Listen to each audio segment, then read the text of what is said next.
2 साल बेमिसाल। और अब देखिए आपका अपना न्यूज़ 24 एक्सप्रेस नए अंदाज में। नमस्कार, मैं हूं नेहा परिहार और आप देख रहे हैं न्यूज़ 24 एक्सप्रेस। आइए नजर डालते हैं आज के बुलेटिन की ओर। हरिद्वार के रोशनाबाद गांव की अंतर्राष्ट्रीय हॉकी खिलाड़ी वंदना कटारिया ने पिछले साल हुए टोक्यो ओलंपिक में देश का नाम विश्व भर में रोशन किया। वंदना कटारिया ने टोक्यो ओलंपिक में हैट्रिक लगाकर अंतर्राष्ट्रीय स्तर पर अपनी पहचान बनाई। हैट्रिक गर्ल वंदना कटारिया को अर्जुन अवार्ड के बाद पद्मश्री मिलने से हरिद्वार में जश्न का माहौल है। वंदना के गांव से लेकर प्रदेश के खेल प्रेमियों में खुशी की लहर है। ग्रामीणों का कहना है कि वंदना ने गांव का नाम एक बार फिर रोशन किया है। इस उपलब्धि पर पिछले साल वंदना कटारिया को भारत सरकार की ओर से अर्जुन अवार्ड से सम्मानित किया गया। मंगलवार को भारत सरकार ने वंदना कटारिया को पद्मश्री से सम्मानित करने की घोषणा की। वंदना को पद्मश्री अवार्ड मिलने से ग्रामीणों, खेल प्रेमियों और खिलाड़ियों में खुशी की लहर है। जिला प्रभारी खेड़ा अधिकारी वरुण बेलवाल ने बताया कि वंदना ने हरिद्वार ही नहीं प्रदेश का नाम देश में रोशन किया है। वंदना के भाई पंकज कटारिया, लखन कटारिया, माता स्वर्ण देवी ने बताया कि वंदना ने पिता के सपने को साकार कर उनको सच्ची श्रद्धांजलि दी है। परिजनों ने बताया कि वंदना को पद्मश्री मिलने की खबर से गांव में जश्न का माहौल है। वंदना के गांव पहुंचने पर उसका भव्य स्वागत किया जाएगा। उनसे बात हुई थी तो उन्होंने बताया था, उन पे भी मैसेज दिया था तो उन्होंने ही बताया था इस चीज़ के लिए। अच्छा, तो आप घर में किस तरह का माहौल है? सब खुश हैं? सब बहुत खुश है इस चीज़ के लिए। लोग बधाई देने भी मतलब बाहर से बधाई देने के लिए भी आ रहे हैं इस चीज़ के लिए। और बस ये है कि पापा का सपना था जो पापा के सामने नहीं कंप्लीट कर पाई है, वो पापा के पीछे कर पा रही है। बस पापा का थोड़ा दुख है, बाकी सब अच्छा ही है। अपने पत्रकार बंधुओं को पूरे परिवार की तरफ से गणतंत्र दिवस की हार्दिक शुभकामनाएं और धन्यवाद प्रकट करता हूँ पूरे परिवार की तरफ से। और आपको बता दें कि सिडकुल के बाईपास हरी चौक पर बड़े हर्षोल्लास के साथ ध्वजारोहण किया गया। कांग्रेसी प्रत्याशी राजवीर चौहान ने 73वें गणतंत्र दिवस पर ध्वजारोहण किया। बता दें, विधानसभा रानीपुर सीट से कांग्रेस प्रत्याशी राजवीर चौहान ने ध्वजारोहण और सर्व समाज के लोगों ने मिलकर बड़े हर्षोल्लास के साथ ध्वजारोहण किया। वहीं कांग्रेस प्रत्याशी रानीपुर विधानसभा से राजवीर सिंह चौहान ने भारतीय जनता पार्टी पर ट्यून कसते हुए बताया कि भारतीय जनता पार्टी आमजन विरोधी पार्टी है। चाहे विकास की बात हो या रोजगार की बात हो या महंगाई की बात हो, किसी भी वर्ग के कार्य के हित में अच्छी सोच नहीं है। यह डबल इंजन की सरकार होते हुए भी जो आमजन विरोधी कार्य करने का काम किया है, इसलिए आज आमजन पूरी तरह से कांग्रेस के साथ खड़ा है। आमजन के हित में कांग्रेस सरकार के द्वारा जो संसाधन आमजन के लिए स्थापित किए थे, उन्हें देखते हुए पूरी जनता कांग्रेस के साथ है। राजवीर सिंह चौहान ने कहा कि आने वाली 14 तारीख को आमजन भारतीय जनता पार्टी को करारा जवाब देने का काम करेगी। समस्त क्षेत्रवासियों को, देशवासियों को, देशवासियों को गणतंत्र दिवस की हार्दिक शुभकामनाएं देना चाहता हूँ कि आज भी, क्योंकि आज के दिन हमारे जो बाबा भीमराव अम्बेडकर जी के द्वारा संविधान बनाया गया था उसको लागू किया गया, इसलिए हम इसे पूरे देश में 5 चुनाव के भी होते हैं, 5 बार के भी होते हैं। और जो आज स्थिति है, बात है नीतियों की। आज जिस तरह की नीतियाँ उन लोगों की हो गई है जो वर्तमान सरकार में प्रतिनिधि बैठे हुए हैं, वो आम जन विरोधी लोग हैं। आम जन को उन्होंने राहत देने का काम नहीं किया। आम जन ने उनसे बहुत उम्मीदें रखी थी, जो उम्मीदें उनसे रखी गई थी कहीं भी वो खड़े नहीं थे। चाहे विकास क्षेत्र के विकास की बात हो, चाहे रोजगार की बात हो, चाहे महंगाई पे कंट्रोल करने की बात हो, चाहे किसानों की बात हो, चाहे आम दुकानदार की बात हो, चाहे छोटे बिजनेसमैन की बात हो, बड़े बिजनेसमैन की बात हो, किसी के भी हित में कोई उनके पास सोच नहीं है। किसी भी वर्ग के कर्मचारी के लिए कोई सोच नहीं है। तमाम तरह के वर्कर हैं, चाहे आंगनबाड़ी आशा वर्कर, चाहे सिविल का मजदूर, चाहे BHL के कर्मचारी, किसी के लिए भी पॉजिटिव उन्होंने काम नहीं किया, बल्कि डबल इंजन की सरकार होते हुए भी जो आम जन विरोधी कार्य थे वो किए। तो जनता पूरी तरह से त्रस्त आ चुकी है। जब जनता त्रस्त है तो जनता पूरी तरह से कांग्रेस की ओर देख रही है, जिन्होंने ये संसाधन आम जन के लिए स्थापित किए थे। उन संसाधनों के पुनः स्थापित करने के लिए, पुनः उसी रूप में लाने के लिए कांग्रेस की ओर जनता देख रही है। और ये चुनाव जो सामने है, मैं राजवीर सिंह अकेला चुनाव नहीं लड़ रहा, इस क्षेत्र की समस्त जनता चुनाव लड़ रही है। एक एक साथी राजवीर सिंह है, एक एक साथी चुनाव लड़ रहा है। वो अकेला मैं कहूँ, मैं तो एक उनका नुमाइंदा हूँ। मुझे पार्टी हाईकमान ने जो भरोसा व्यक्त किया मुझ पर, मैं तो अपने आप को इस लायक समझता भी नहीं था। मैं तो एक छोटा सा कार्यकर्ता हूँ, कार्यकर्ता के रूप में काम करता रहा है। तो आज मेरे ऊपर भरोसा किया है पार्टी ने, तो मैं उस भरोसे पर अब खरा उतरने का काम करूँगा अपने क्षेत्र के वासियों के बल पर। क्या रानीपुर विधानसभा आप जीत पाएंगे, सीट निकाल पाएंगे सर? मैंने अभी पूरी कहानी आपको बताई। हर स्थिति में रानीपुर विधानसभा कांग्रेस की झोली में जाएगी और प्रचंड बहुमत से जाएगी। भाजपा से पूरी तरह से क्षेत्रवासियों का नहीं, पूरे प्रदेश का मोह भंग हो चुका है। 14 फरवरी को चुनाव है, 10 को काउंटिंग होगी। आप स्वयं देखेंगे प्रचंड बहुमत से रानीपुर विधानसभा जीतकर प्रदेश में कांग्रेस की सरकार। विधानसभा रानीपुर सीट पर कहीं आपका विरोध चल रहा था, क्या मामला है? कहीं कोई विरोध किसी भी तरह का नहीं है, ये भ्रामक प्रचार है। मेरे साथी सब कंधे से कंधा मिलाकर मेरे साथ हैं और सब एक प्लेटफार्म पर है। ये सब मात्र भ्रामक प्रचार विपक्षी साथियों के द्वारा किए जा रहे हैं। अभी शिवालिक नगर में हमारा कार्यक्रम था, सभी आवेदक जो थे वहाँ पर उपस्थित थे। भाई महेश प्रताप राणा जी के आवास पर जो ध्वजारोहण किया गया वहाँ पर उससे पहले संजीव वालिया जी के साथ एक कार्यक्रम में था मैं। उससे पहले पालीवाल जी हमारे बड़े मार्गदर्शक हैं। हमारे छोटे भाई एक तेलूराम प्रधान जी थोड़ा आउट ऑफ स्टेशन है, 28 तारीख के बाद वो आ जाएंगे। बराबर बात हो रही है, वो मेरे को बार बार खुद। चुनाव आयोग की गाइडलाइन में कोविड प्रोटोकॉल जारी होने से सभी दलों की कोई बड़ी रैली या बैठक नहीं होने से सभी दलों के प्रत्याशी डोर टू डोर जनता के द्वार पहुंचकर वोट की अपील कर रहे हैं। उसी कड़ी में कांग्रेस पार्टी के प्रत्याशी फुरकान अहमद ने आज नामांकन करने के बाद सुमन नगर में पहुंचकर राव जुनेद उर्फ मुन्ना व सैकड़ों समर्थकों से मुलाकात की। राव जुनेद उर्फ मुन्ना ने कांग्रेस प्रत्याशी फुरकान अहमद के पक्ष में वोट करने की जनता से अपील की। अपार जन समर्थन ने कांग्रेस पार्टी में विश्वास व्यक्त कर फुरकान अहमद के पक्ष में तन मन धन से वोट करने का वादा किया। ऐसी स्थिति में हार जीत का फैसला तो क्षेत्र की जनता को ही करना है, लेकिन मेहनत लगन जनता से मिल रहे अपार प्यार व रुझान से लग रहा है कि इस बार फिर क्लियर विधानसभा में कांग्रेस प्रत्याशी फुरकान अहमद और उनके द्वारा किए गए विकास की बहार चल पड़ी है। फुरकान अहमद ने कहा कि मेरे द्वारा किए गए विकास कार्य ही मेरे चुनाव का मुद्दा है। मैंने अपने क्षेत्र में इतना काम किया है कि पार्टी ने मुझे प्रत्याशी घोषित किया है और जनता से मुझे भरपूर सहयोग और समर्थन मिल रहा है। भाजपा और आम आदमी के प्रत्याशियों पर बोलते हुए उन्होंने कहा कि चुनाव जनता के बीच रहकर लड़ना है, इसलिए मैं किसी को अपने सामने कोई चुनौती नहीं समझता। मेरे द्वारा किया गया विकास ही चुनाव का रुख और जीत तय करेगा।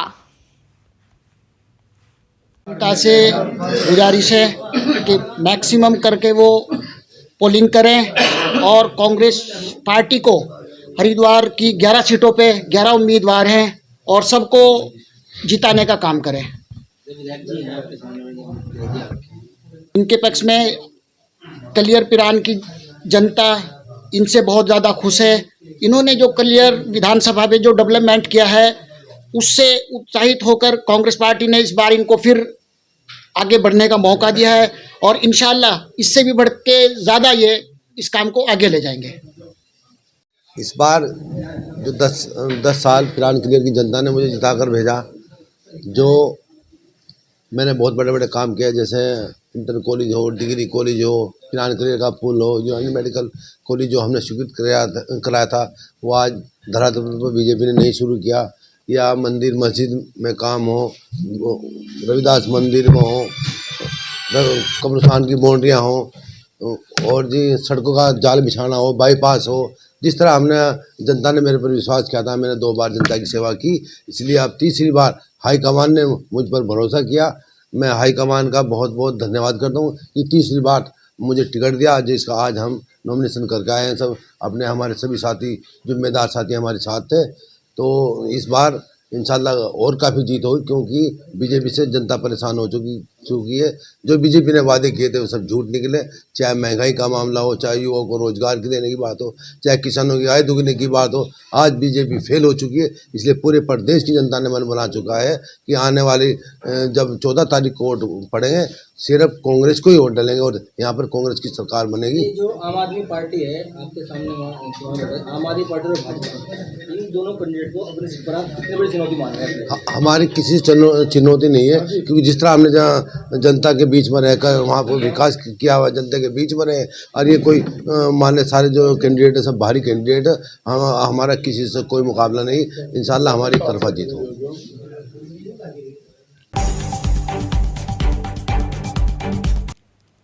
देश का 73वां गणतंत्र दिवस 26 जनवरी 1950 को देश में पहली बार मनाया गया और इसी दिन से भारतीय संविधान लागू हुआ और आज तक हम अपने गणतंत्र दिवस को बड़े ही धूमधाम से मना रहे हैं। इससे पहले जिस संविधान सभा ने भारत के संविधान का मसौदा तैयार किया, उसने अपना पहला सत्र 9 दिसंबर 1946 को आयोजित किया था। इसका अंतिम सत्र 26 नवंबर 1949 को हुआ और उसके बाद संविधान को अपनाया गया, जबकि भारत को आजादी 15 अगस्त 1947 को मिल चुकी थी।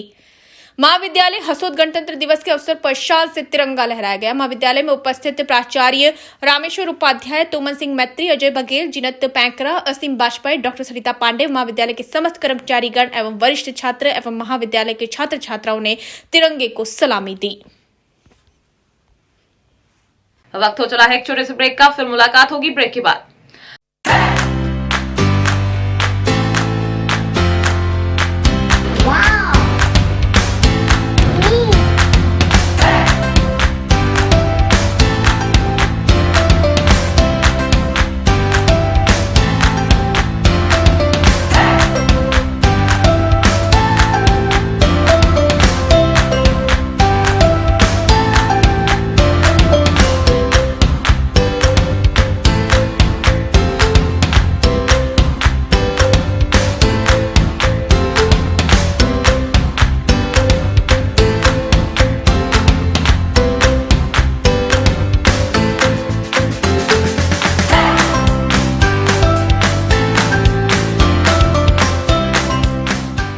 ब्रेक के बाद एक बार फिर आप सभी का स्वागत है। आइए बढ़ते हैं आगे खबर की ओर।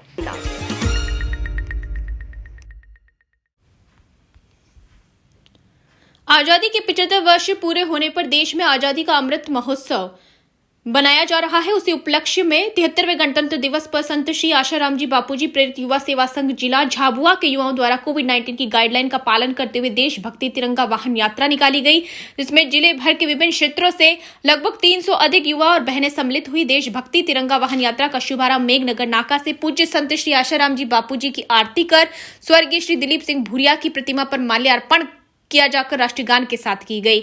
मेघनगर नाके से यात्रा प्रारंभ होकर विजय स्तंभ बस स्टैंड झाबुआ प्रांगण में जन नायक क्रांतिकारी टंटिया मामा की प्रतिमा, छतरी चौक पर महात्मा गांधी, आजाद चौक पर श्री चंद्रशेखर आजाद एवं पश्चात भीम पार्क में संविधान निर्माता बाबा साहेब भीमराव अंबेडकर तथा राजगढ़ नाका पर पंडित दीनदयाल जी की प्रतिमा पर माल्यार्पण कर अमृत महोत्सव मनाया गया एवं समापन वनवासी कल्याण आश्रम झाबुआ पर आरती के पश्चात प्रसादी के साथ किया गया।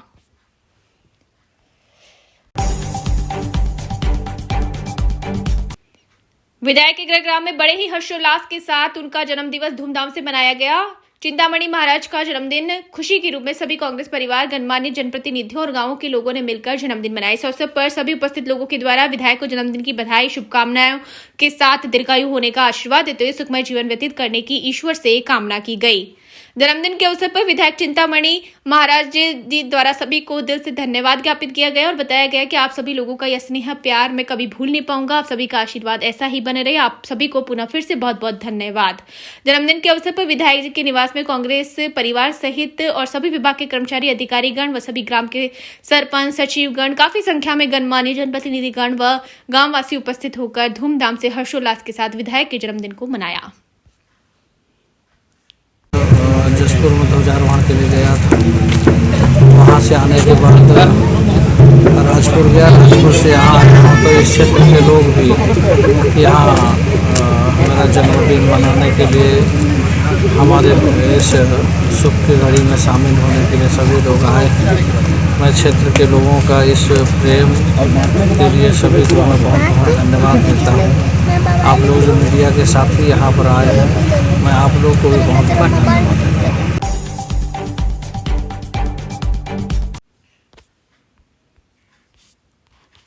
धर्मनगरी हरिद्वार के बहादुराबाद थाना क्षेत्र स्थित पतंजलि योग पीठ में आज योग गुरु बाबा रामदेव और आचार्य बालकृष्ण ने गणतंत्र दिवस के मौके पर भारत की आन बान और शान राष्ट्रीय ध्वज तिरंगा फहराया। पतंजलि योग पीठ स्थित 108 फुट के राष्ट्रीय ध्वज को फहराते समय आयोजित किए गए कार्यक्रम में बड़ी संख्या में योग गुरु बाबा रामदेव के अनुयायी, पतंजलि का स्टाफ और स्कूली छात्र छात्राएं, सभी धर्मों के धर्म गुरु मौजूद रहे। इस दौरान कई सांस्कृतिक कार्यक्रम भी प्रस्तुत किए गए। इस दौरान योग गुरु बाबा रामदेव ने आजादी के अमृत महोत्सव के मौके पर पतंजलि द्वारा 3 बड़े कीर्तिमान स्थापित करने की बात कही। वहीं योग गुरु बाबा रामदेव ने राजनीति पर ज्यादा कुछ न बोलते हुए सिर्फ इतना कहा कि इस बार चुनाव में मामला टक्कर का है और वह खुद न किसी पक्ष में है न विपक्ष में, वे निष्पक्ष हैं। आज गणतंत्र दिवस के मौके पर भारत के आन बान और शान तिरंगों को फहराने के बाद योग गुरु बाबा रामदेव ने कहा कि आजादी के अमृत महोत्सव की राष्ट्रीय समिति जो आदरणीय प्रधानमंत्री नरेंद्र मोदी द्वारा गठित की गई है, उसमें प्रधानमंत्री द्वारा मुझे भी सदस्य बनाया गया है। आजादी के अमृत महोत्सव में हमारे द्वारा भी आहुति दी जा रही है और इस बार हम 3 बड़े काम कर रहे हैं। आजादी के अमृत महोत्सव के मौके पर पतंजलि द्वारा 75 करोड़ सूर्य नमस्कार का कीर्तिमान बनाया जाएगा, जो Guinness book of world record में दर्ज किया जाएगा। दूसरा, पतंजलि द्वारा आत्मनिर्भर भारत बनाने के लिए कार्य किया जा रहा है। तीसरा, पतंजलि द्वारा स्वदेशी समृद्धि कार्ड देश को समर्पित किया जाएगा, जिसमें 2.5 से 5 लाख तक का बीमा और दूसरी योजनाएं शामिल है। हमारा ध्येय है कि हम इस देश में अपने उन शहीदों के सपनों को पूरा करने के लिए, जिन्होंने देश के लिए अपने प्राण न्यौछावर कर दिए, उनके सपनों को जमीन पर उतारने में पतंजलि लगातार लगा हुआ है। देखो, भारत आज ज्ञान शक्ति में, सैन्य शक्ति में, कृषि में, आईटी में, अलग अलग सर्विसेज में बहुत आगे पहुंच चुका है। लेकिन भारत की सबसे बड़ी दुर्बलता है जातिवाद और मजहबी उन्माद। तो मैं आज गणतंत्र दिवस पर पहले तो सारे राष्ट्रवासियों से ये आह्वान करता हूं कि भारतीयता ही मेरी जाति है, भारत और भारतीयता ही मेरा धर्म है, राष्ट्र धर्म ही मेरा धर्म है। तमाम प्रकार के धार्मिक सांप्रदायिक उन्मादों से बाहर निकल करके भारत की एकता, अखंडता और संप्रभुता के लिए हमें अपने सभी प्रकार के जातिगत और सांप्रदायिक एजेंडों से बाहर निकल करके राष्ट्र के लिए इकट्ठा होने की आवश्यकता है। ये आह्वान मैं आज गणतंत्र दिवस पर सारे राष्ट्रवासियों से करता हूँ। सेनाएं दुनिया में सबसे अधिक बहादुर हैं और आधुनिक हथियारों से अभी सज्जित है, लेकिन कुछ हथियार हमें बाहर से खरीदने पड़ रहे हैं। हम चाहते हैं कि आत्मनिर्भरता के दौर से जब भारत गुजर रहा है तो ऐसा भारत बने कि उसको अपनी सुरक्षा के लिए किसी भी देश से हथियार ना खरीदने पड़े। उनमें बड़े बड़े घोटाले होते हैं और देश का लाखों करोड़ रुपए देश के बाहर जाता है। भारत अपनी रक्षा करने में भी सक्षम हो और जो दुनिया के दूसरे कमजोर मुल्क हैं, दुनिया के कुछ देश उनको सताते हैं, उन देशों को भी हथियार दे करके उनको भी स्वावलंबी बना सके, उनकी भी सुरक्षा का इंतजाम कर सके, ऐसा भारत हम देखना चाहते हैं। वर्धा जिले के तहसील हिंगणघाट शहर में मखदूम बाबा सैयद शाह वली रहमतुल्लाह आले श्री राम टॉकीज का सालाना उर्स बड़ी धूमधाम से मनाया जाता है। हर साल की तरह इस साल भी बड़ी धूमधाम से मनाया जा रहा है। इस उर्स के मौके पर लंगर का कार्यक्रम आयोजित किया गया। इसमें कई हजारों लोगों ने लंगर का आनंद लिया। इस उर्स के मौके पर और 26 जनवरी गणतंत्र दिवस के अवसर पर सुबह बच्चों के लिए नाश्ते का कार्यक्रम भी आयोजित किया गया था। इसके आयोजक मोहम्मद यूसुफ, विवेक कामबड्डे, मोहम्मद इमरान, सिद्धार्थ मस्के, सोहेल खान, वहीद खान, शेफ शकी, यासीन खान, मुस्ताक खान और अन्य कार्यकर्ता इस कार्यक्रम में उपस्थित रहे। इस कार्यक्रम को कोरोना गाइडलाइन के नियमों का पालन करते हुए कार्यक्रम को संपूर्ण किया गया।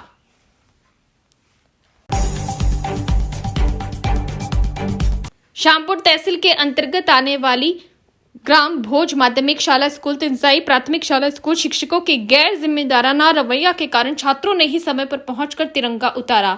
न्यूज रिपोर्टर को देख छात्रों ने हड़बड़ा कर उतारे तिरंगे। शिक्षक रहे नदारत और शिक्षकों को मोटी मोटी पगार मिलने के बाद भी जिम्मेदारी से कार्य नहीं किया जा रहा है। तिरंगे को सम्मानजनक नहीं उतारा गया। छात्रों के भरोसे ही छोड़कर शिक्षक चले गए। गनीमत रही कि छात्रों के द्वारा समय पर राष्ट्रीय ध्वज को उतारा गया। छात्रों से जब पूछताछ की गई तो छात्रों द्वारा बताया गया कि हमसे सर बोलकर चले गए थे कि बेटा आप 5 बजे झंडा उतार लेना, तो हमने झंडे को उतार लिया। बेटा काय के लिए आए थे यहाँ पे? तिरंगा छोड़ने। किसने बोला था तुमसे? सर ने। क्या बोला था? कि तिरंगा छोड़ना। अच्छा, कितने बजे छोड़ा? 5 बजे। क्या नाम है सर का? दीपक रावत। सर आते रोज नहीं आते? रोज आते हैं। डेली? हाँ। कितने बजे आते हैं? 10 बजे। मैडम? मैडम भी 10 बजे। और कितने बजे तक रुकते हैं? 4:30 बजे। क्या बोला था सर ने? क्या बोला था? झंडा खोलने। कितने बजे? अब ये नहीं बोला था करेक्ट 5 बजे ही आना, जब बोली 5 बजे के बाद में खोल देना, 6 बजे तक। 6 बजे तक खोल देना? हाँ, सर ने ये नहीं बोला था करेक्ट 5 बजे खोलना था। अच्छा, अभी आपने कितने बजे खोला है? कितने बजे? 5:20 5:20 पे खोला तुमने, क्या नाम है? सरवन विश्वकर्मा। आज के बुलेटिन में फिलहाल इतना ही। बने रहिए न्यूज़ 24 एक्सप्रेस के साथ। नमस्कार।